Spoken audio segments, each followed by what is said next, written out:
So you thought I was done, huh? Nope, not yet.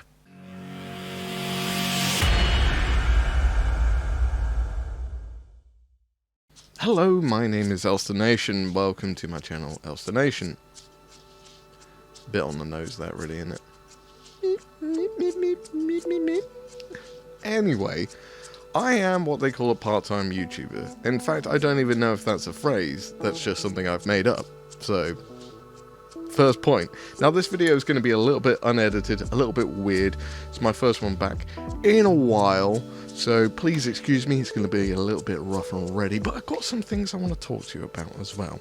Now, hello to all my new friends, / old friends that might be watching this. Yes, I do YouTube, and yes, I've been doing it for a while, so yeah. Also as well, you may have noticed, I'm growing this lovely badger stripe of white hair that's growing in here. I'm going into my mature stage now. Yeah, it's growing more and more every day. A little bit alarming, I'm not gonna lie. I'm slightly concerned, but hey, we're gonna have to deal with it and roll with the punches. That's genetics and age and all that stuff. But let's get talking about today's topic. Now today, I'm going to be talking to you about a few different things, but let's explain a little bit about the channel first. So, I am what they call a wargamer. Now, if you use the term wargamer, a lot of different sort of things pop up, a lot of different genres. I am, I'm guessing the more accurate term, a tabletop wargamer. I basically play with little toys and strategy games and pew pew pew pew pew pew, and I'm a hobbyist as well, so it means I paint little toy soldiers as well, so that's what gets you up to speed with that side of things. And this channel is mainly focused around that topic itself. It goes on to some like wild and wonderful things as well, so which may crop up in this video, but I wanted to talk to you today about different brands and different things in wargaming. Now, the average person may have heard of the term Warhammer or Games Workshop. Now, they're kind of the big dogs, I guess, in wargaming at the current moment in time. They are by no means the only ones. There are lots of other companies that do tabletop wargaming minis. When I refer to the term minis, I'm talking about little miniature people, like so. Tiny, see? Tiny. And that's what we paint, so minis. Games Workshop produce mass amounts of these. They're some of the highest quality on the market, and they've probably got the most outreach and biggest recognition of wargaming miniatures. However, as I said, they're not the only ones. Now, this is not a video poo-pooing or dissing on Games Workshop or any of that bullshit that goes along with lots of other things. No, this one is just to talk about others. So, Games Workshop are brilliant. I love them. They're my childhood. I grew up with them, so I'm not really going to shit all over that. Although I know some people love to moan on the internet, don't they? But I'm not going to do that today. I'm going to talk to you about other things. Now, I want to talk in particular about other IP genres and potentially other people that are going along a similar line as Games Workshop and doing similar products as Games Workshop that could be infringing on certain IP rights. Now, I'm not an expert on being a lawyer and various other things. I've been told a multitude of different things from different people who have apparently studied court cases and gone through all the rigmarole of all the stuff, so I don't have to, which is awesome, because I don't want to read all that shit. But apparently, there's a bit of a vague line when it comes to IP and wargaming miniatures. Now, there's certain things like symbols you can copyright. However, a sort of style is a bit harder to copyright, because basically, for example, let's have a look at this little dude here. This little dude is basically what they call in Games Workshop land a Bretonian knight. Now, for anyone else that may know a bit about history, from what I'm told, it's kind of closer to also French history. Now, I don't know what time frame, because I'm an idiot, so somewhere in history, there are knights that are kind of French, I'm told, that look a little bit like that, I'm told. I've not looked at any books about that. I've seen pictures, but that's about as far as my knowledge goes. So, I've seen pictures of things that look a little bit like that. A little bit. Not exactly. Now, and this is kind of where it comes into, like, the whole IP infringement thing comes into play, because things look a bit like that. but they're not like that. And you can't copyright history as well. Like, that's a bit of an odd thing to do. So, if anyone ever goes, you've stolen my idea or my design, it's a little bit odd. So, for example, as well, the term orc or elf and stuff like that, there's a big ongoing debate. I believe there's an ongoing debate. It might not. It might have been settled by now. Like, nerds on the internet love to fight, so it could have been happening. It could still be going. There could be a war going on right now about this, but about the term of where orcs, dwarves, and elves came from. Did they come from Tolkien? Did they come from Games Workshop? Did they come from something else and something else? And basically, the long and short of it is, they're all kind of copying each other and evolving it and basically moving on with life. And that's kind of how we evolve as people. That's how music evolves. People take inspiration from it, copy a little bit, and then put their own spin on it, adjust it, move on. The next generation take the similar kind of things, evolve it, put their own spin on it, and la la la la la. And this isn't like, this is music and art so far, but I guarantee it goes on throughout like pretty much every single genre of everything. Like doors. Sure, they had a design for doors, and then someone came up and go, I can do a better design, but I'll use that kind of shape, and then I'll come up with another door. Anyway, by the way, I think you're getting the point now that, like, that's kind of a thing. But people do love to argue on the internet, which is rather entertaining. So if you're one of those people that loves to argue, be sure you're giving me entertainment, and you make me chuckle on a daily basis, so thank you. Anyway, what I wanted to talk about is IP important? Is intellectual property, and when I say IP, sorry, I should have said this at the beginning, IP stands for intellectual property. It means you basically own the idea, concept, artwork, prospect, I don't know.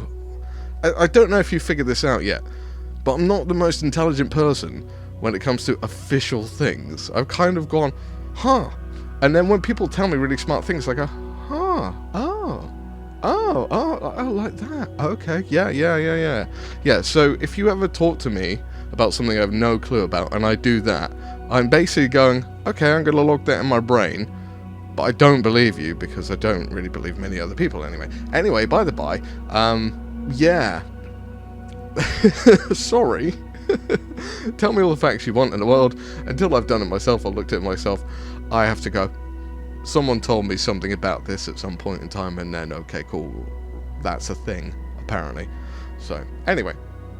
So, is IP important? Now, for a company like Games Workshop, yes it is. Because if someone steals the idea and the IP, they can basically make money off it, and then I believe, from what I understand in legal terms, if no one fights them, they can just take the IP. Now, again, unsure if that's true. That's what I've been told. So, okay. Let's do. So, basically, companies have to fight for their IP. Have to fight. From what I'm told, you have to fight. So, I'm like, okay. So, as soon as you set up a company and you create something, you have to start fighting.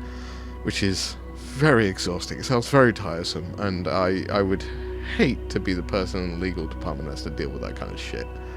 Sod that for a job. I'm going to argue my entire life. Okay, fine, enjoy that. I'm gonna go have fun over here. Anyway, now I want to veer away from stealing IP, and I want to veer more towards using IP to be influential, and is it going to be worthwhile? And you may have noticed as well, whilst I've been waffling on about all of this stuff, I've been putting clips in of a certain painting, a certain model, I've been painting over a while, and this is Ifrit from Lion Tower Miniatures. Is it Lions? Is it Lions Tower, plural? I don't know. Anyway, there'll be a link down there, and you can find them. They are wonderful. I know the sculptor Dan. He's been a friend of mine for a long time now. And what I especially like is he leans in towards the Final Fantasy IP genre. Now, to people who don't know what Final Fantasy is as well, Final Fantasy is a sort of computer game series that has spanned over multiple consoles, over multiple generations now, basically, usually an RPG, and you would essentially create a gang or a group of people, and you go around fighting people, and you basically follow a story. It's like a computer game anime, in all honesty. So if that's kind of your thing, Final Fantasy is awesome.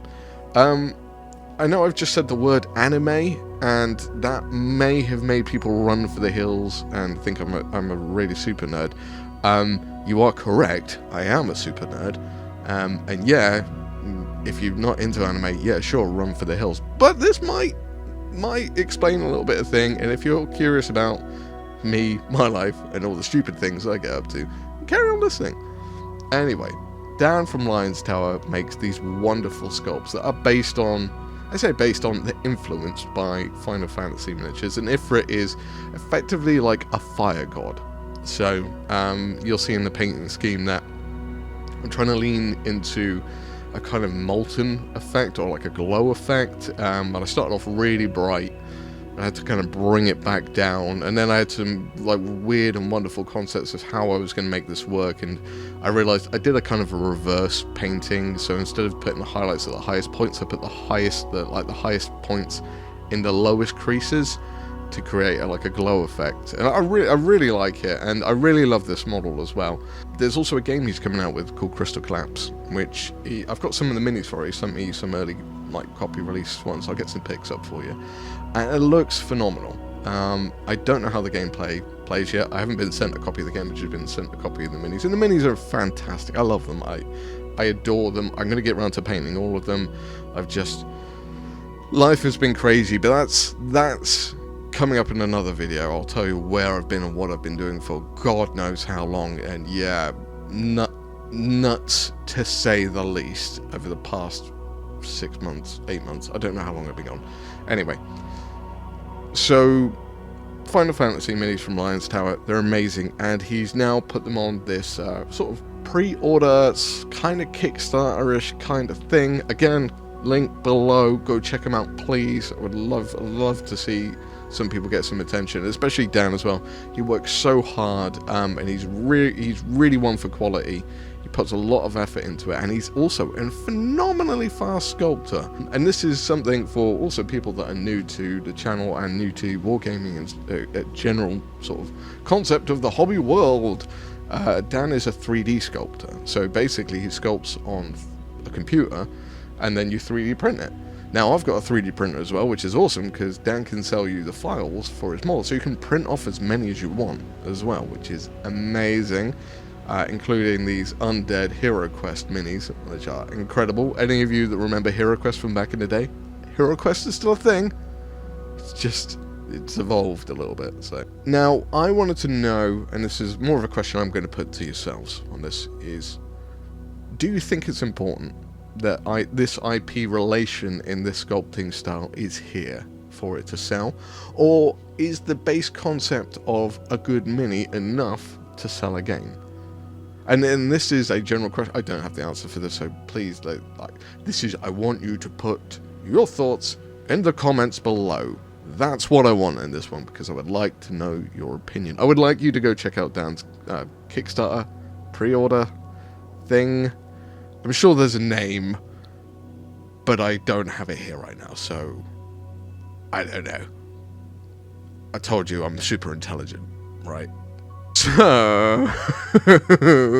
I want to know, is IP important?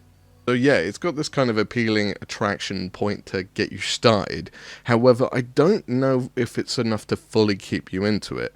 Games Workshop are lucky in the essence that they've pulled the majority of their sort of client base in now already. They started years ago, like years and years and years. And to all my friends that are watching this, all the new ones / old ones that may have been growing up with me way back when, this started way before anyone realized.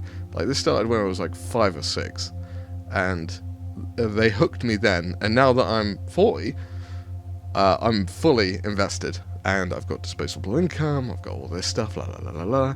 So they've hooked me early on. Now, for another company to hook me takes a lot more effort, takes a lot more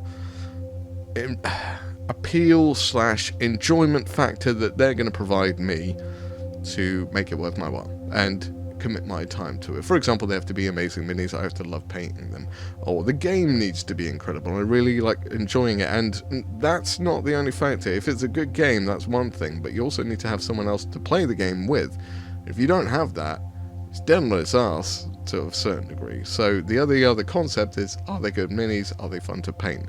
Which, luckily, I like that factor. If they're good minis and they're fun to paint, I'm more than happy to go with that. But if it's a gaming aspect, I need someone to game with. And again, Games Workshop have both sides covered. They're good games, some of them are good games, but the rest, they're amazing minis and they're fun to paint.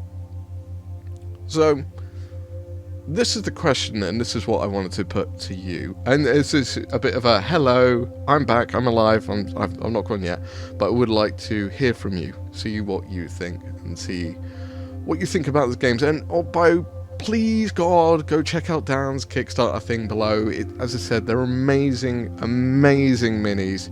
I would love to see it do well. Also, as well, if you want to see these in person, and you want to see me in person as well, and you're in the Derby area, what would be this Sunday as point of recording, which is the 17th of March? Yeah, that's right. I know dates. I'm intelligent. Sure, I know things. I'm going to be at ChillCon. ChillCon is a tabletop wargaming, air quotes, a wargaming event convention thing which I help run, and I run a little area of it called the Hobby Clinic, which is basically an area where if you want to learn to paint and you want to learn from some professional painters, there's going to be an area we're setting up for people to paint or come and talk to the painters. We've also got some paint manufacturers hopefully going to be there to talk about some paint ranges and various other things. It's a very cool, chilled out area. We're gonna have Dave from MS Paints there to chat about stuff. Hopefully I get to paint a little Hector. It's like a little frog thing. Really hoping I can do that. But yeah, if you want to come see me, Dan's minis, Dan in person, Dan's going to be there. See these minis in person, then come down to Aylesbury School. I think that's where it is. Again, intelligence in brain is something me know, right? Sure. Anyway, come down to ChillCon in Derby this Sunday and come say hello. It'd be awesome to see you there. And for everyone that can't make it or is watching this after the fact, no worries. There's going to be more so, and hopefully this will be the beginning of me returning to doing some YouTube videos, because it's been a long time. I do need to tell you what's happened and sort of get you up to speed with my life, because it went and yeah, it went nuts, basically. Anyway, that is this video. So a little bit of a thinker for you. A little one to get you teased in, get you teased, just a tip. Get you teased in to thinking about stuff. Anyway. Hopefully this is something you can have a think about, and hopefully you've enjoyed it. Hopefully my silly antics and good brain is going to keep you entertained. So there will be more hobby stuff coming up in the future as well, and maybe the whole tutorial thing helped out as well, if you can see what I'm doing at that point in time. If you do have any queries, questions, stick them in the comments below. I would love to hear from you. Oh, it's good to see you again. It's good to be doing some videos again, and hopefully there'll be more on the way soon. No promises though, because life. And yeah, but hopefully I'll see you again. Oh, sometime soon. And if I get really close to the mic, I can talk like this. Anyway, gotta go now. See you later, everyone. Bye-bye. So you thought I was gone, did you? Not this time. So you thought I was done. I'm not. I'm back. And I'm talking absolute nonsense. So you might have thought I'm done, but I'm not. So, yeah.